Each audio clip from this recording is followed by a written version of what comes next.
दिल का दर्द एक प्रेम कथा भाग 5। हेलो विशाल बेटा, मैं मायरा की नानी बोल रही हूँ। दूसरी तरफ से आवाज़ आई, जी नानी बोलिए, इतनी रात को आपने कॉल किया, सब ठीक तो है ना? विशाल ने थोड़ा घबराते हुए पूछा। नहीं बेटा, वो मायरा कहीं चली गई है। मेरा मतलब है वो सुबह से कहीं गई है और अब तक घर नहीं लौटी। नानी की आवाज़ में चिंता साफ दिख रही थी। अभी तक घर नहीं आई? कहाँ गई होगी वो?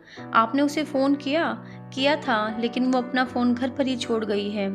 ऐसे कैसे वो कहीं जा सकती है? कुछ हुआ था क्या? वो किस बात से परेशान थी? दरअसल बेटा, आज उसका जन्मदिन है और वो कई सालों से अपना जन्मदिन नहीं मनाती। हमेशा वो अकेले ही कहीं चली जाती है ताकि कोई उसे जन्मदिन की बधाई न दे, लेकिन शाम होते होते लौट आती है। मगर आज वो अब तक नहीं आई, तो मुझे लगा कि मुझे तुम्हें बताना चाहिए।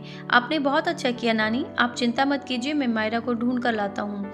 आप बिल्कुल भी स्ट्रेस मत लीजिए, मैं उसे लेकर सीधे आपके के पास आऊँगा। थैंक्स बेटे। ओके नानी, मैं रखता हूँ। और फिर विशाल बिना अपने दोस्तों को लिए गाड़ी लेकर मायरा को ढूंढने निकल गया। उसे समझ नहीं आ रहा था कि वो इस वक्त कहाँ गई होगी। उसने उन सभी रास्तों पर देखा जहाँ मिले थे या जहाँ मायरा के होने की संभावना थी, लेकिन कुछ पता नहीं चला। इतने में ही 1 घंटा से ज़्यादा बीत चुका था। फिर अचानक से उसे याद आया कि इस वक्त टूरिस्ट के ज़्यादा आने से कैफ़े करीब 12 बजे तक खुले रहते हैं। ओ गॉड, ये मैं कैसे भूल गया, सबसे इम्पॉर्टेंट जगह। उसने फटाफट कैफ़े की तरफ गाड़ी घुमाई। जब वो कैफे के नज़दीक पहुंचा तो बाहर लोगों की भीड़ लगी हुई थी। उसे कुछ समझ नहीं आया। उसने वहीं गाड़ी पार्क की और उतरकर तेज कदमों से कैफे की ओर बढ़ने लगा। नज़दीक पहुंचने पर उसे एक तेज झटका लगा। पूरा कैफे आग की लपटों से घिरा हुआ था और लोग चिल्ला रहे थे। एक पल के लिए विशाल को कुछ समझ नहीं आया। फिर उसने जल्दी से भीड़ में जाकर मायरा को तलाशना शुरू किया, लेकिन उसे वो कहीं दिखाई नहीं दी।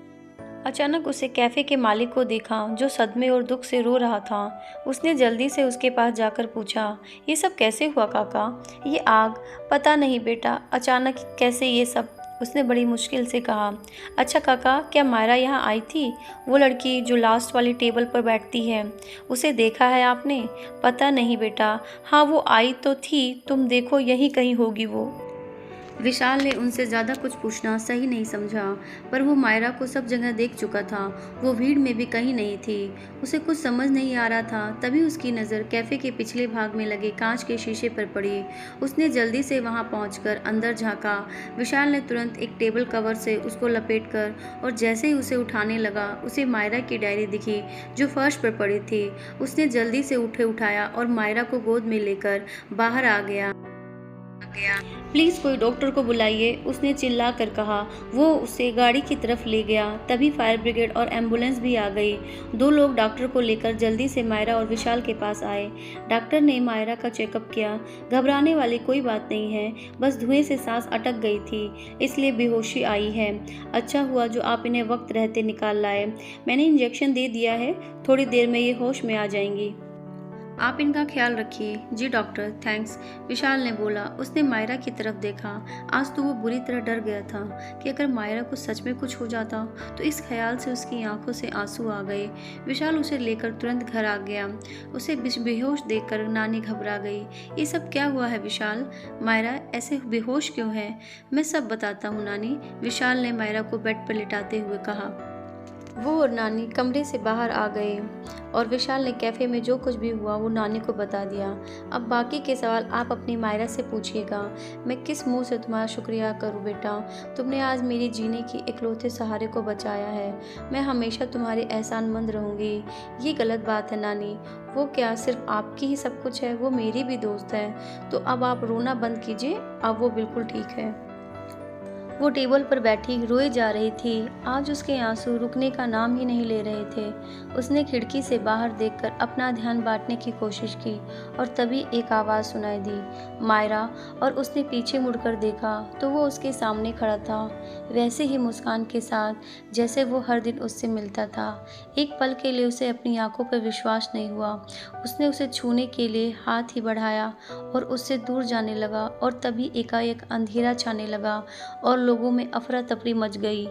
और जब उसने चारों तरफ नज़र दौड़ाई तो देखा आग लगी हुई थी। उसे कुछ समझ नहीं आ रहा था। उसने उठने की कोशिश की, लेकिन ऐसा लगा कि कोई उसका दम घोंट रहा है। उसने हाथ बढ़ाकर उसे आवाज़ लगानी चाहिए, लेकिन तभी वो गायब हो गया। नहीं, वो एकदम डर से चिल्लाई और जाग गई। आवाज़ सुनकर विशाल और नानी दौड़कर उसके कमरे में आए। मायरा, क्या हुआ मेरे बच्चे, तुम ठीक हो? कहकर नानी ने उसे गले लगा लिया।